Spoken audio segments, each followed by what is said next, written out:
الاهلي باداء سيء جدا جدا بيتعادل مع انبي وبيفلت من الخساره. اما الزمالك في اداء سيء برضه بس بيقدر يكسب الاتحاد 2-0. هنتكلم عن الدوري المصري ومساوئه والحاجات الحلوه اللي فيه، بس ما تنساش اللايك اللي بتدعمنا بيه والسبسكرايب، ويلا بينا نبدا.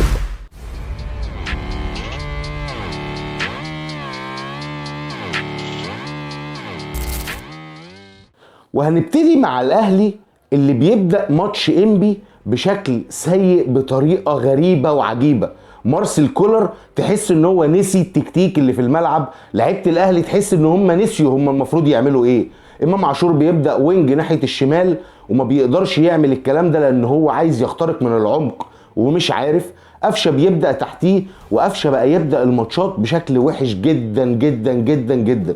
قفشه لما بينزل بيعمل فرق للاهلي، لكن طول ما هو بيبدا مع الفرقه بيكون مش كويس خالص. اما بقى عن ملاحظاتي عن الماتش ده، ان الاهلي بيعمل حاجه غريبه جدا.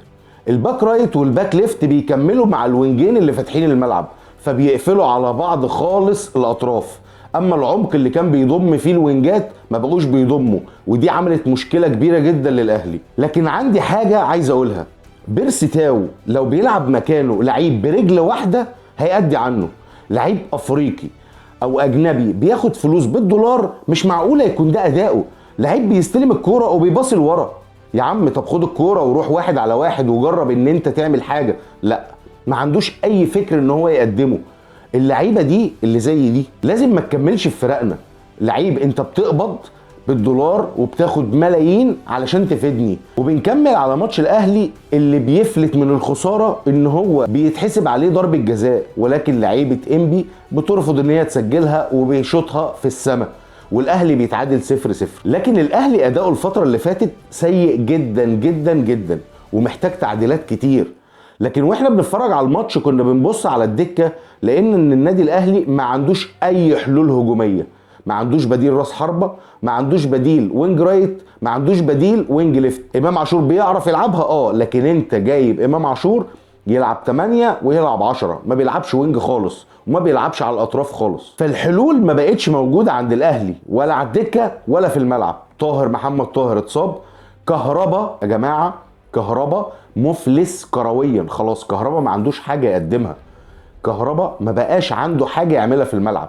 ده لعيب خلاص خلص كل اللي عنده، عمل كل المشاكل اللي عنده، لعب كل الكرة اللي عنده، عمل كل الانجازات اللي عنده، دفع الفلوس اللي عليه، فهو خلص كل حاجه.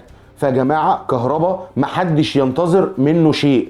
كهربا ده وهو نجم الاهلي وهو هداف الاهلي كان بيضيع حاجات ما يضيعهاش لعيب في ثالثه اعدادي. في النهايه احنا دخلنا انتقالات يناير، والنادي الاهلي لازم يخش انتقالات يناير بشكل كبير جدا علشان هو عنده كاس العالم في شهر 6، وانت مش هتقدر تجيب لعيبه في شهر 5 تأيدهم يلحقوا يندمجوا معاك ويعرفوا طريقه لعبك ويلعبوا معاك كاس العالم للانديه.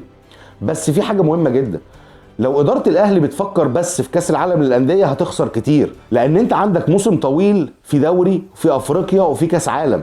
ما تفكرش في كاس العالم بس وتسيب الدوري وتسيب افريقيا. الحاجات دي مهمه جدا لجمهور الاهلي ولادارته. وننقل بقى على الناحيه الثانيه لنادي الزمالك اللي كان ماتشين فاتوا بيتعادل وبيجي في الماتش ده بيكسب 2-0. لكن برضه يا جماعه الزمالك سيء جدا والله في الملعب. الزمالك ملوش اي شكل، وبيطلع بعض الناس يقول لك جروس طالب مهاجم وجروس طالب وينج وجروس طالب نص ملعب. يا جماعه جروس مش عارف مين في الملعب اصلا. جروس ما يعرفش مين البدائل اللي عنده. محدش يقنعني ان مدرب جاي بقاله 3 اسابيع طالب مهاجم وطالب مدافع وطالب وينج. هو لحق شاف الفرقه؟ يا جماعه في لعيبه ما بتلمسهاش، هو ما بصش عليها. فما تطلعوش في الاعلام توصلوا لنا ان الراجل بيبص والراجل بيقول والراجل بيعيد. هو الراجل عنده حاجه يشوفها؟ هو الراجل لحق يعمل حاجه في النادي اصلا؟ الزمالك بيبتدي ماتش الاتحاد السكندري وحش جدا، نص ملعبه مش موجود.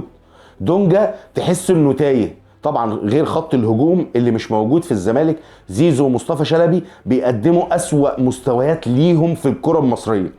يمكن مصطفى شلبي مستواه قليل بقاله كتير، لكن زيزو كيرف وقع بشكل كبير جدا.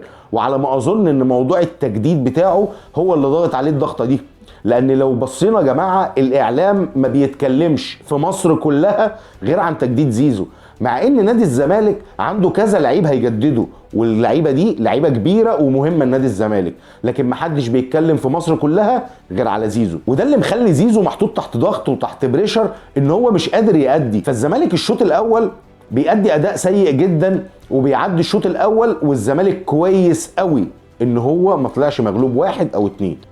وبندخل الشوط الثاني وبرضو من ضمن الحاجات التحكيم يا جماعه، التحكيم وحش قوي.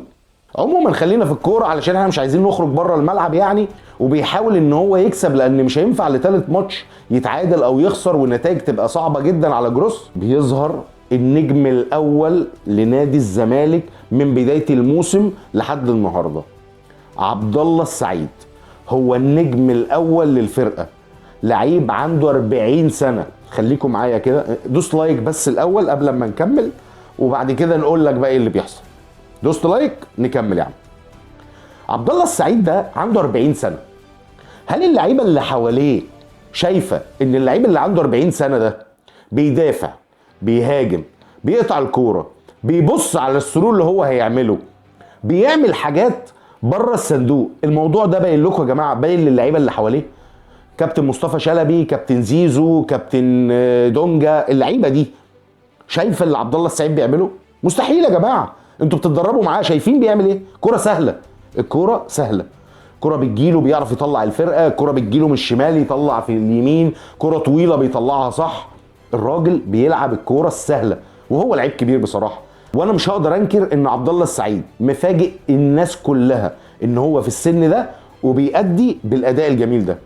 بيجي عبد الله السعيد بياخد كوره من ناحيه الشمال وبيضم بيها ناحيه اليمين وبيقول للعالم كله انا هشوط، وكله طبعا بيخاف ان عبد الله السعيد رجله مظبوطه، لكن عبد الله علشان هو لعيب كبير وعنده دماغ، والكوره يا جماعه في الدماغ مش في الرجل، الكوره هنا مش هنا.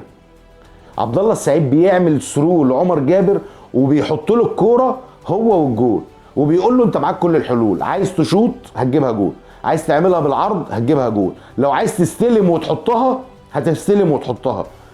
فهي دي فايدة اللعيب الكبير، وهي دي يا جماعة اللعيبة اللي تستاهل ملايين. وبعدين انا بسأل سؤال، مين المسؤول عن رجل المباراة؟ هو مصطفى شلبي عمل ايه في ال90 دقيقة ان هو ياخد رجل المباراة؟ اما عبد الله السعيد ده ياخد ايه؟ ياخد مصطفى شلبي يخرج بيه بره الملعب؟ يا جماعة نعمل اللي احنا بنعمله.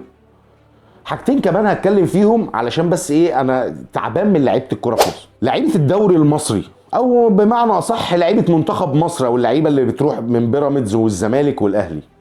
انتوا بتتفرجوا على الدوريات الاوروبيه، بتتفرجوا على الدوري الانجليزي والدوري الالماني والدوري الفرنسي والدوري الاسباني، ايا كان الدوري الاوروبي، بتشوفوا اللعيبه بتعمل ايه؟ بتشوفوا اللعيبه بتأدي ازاي؟ مش ممكن يا جماعه، انتوا اكيد ما بتتفرجوش زينا. انتوا بتنزلوا الملعب بتنسوا الكوره.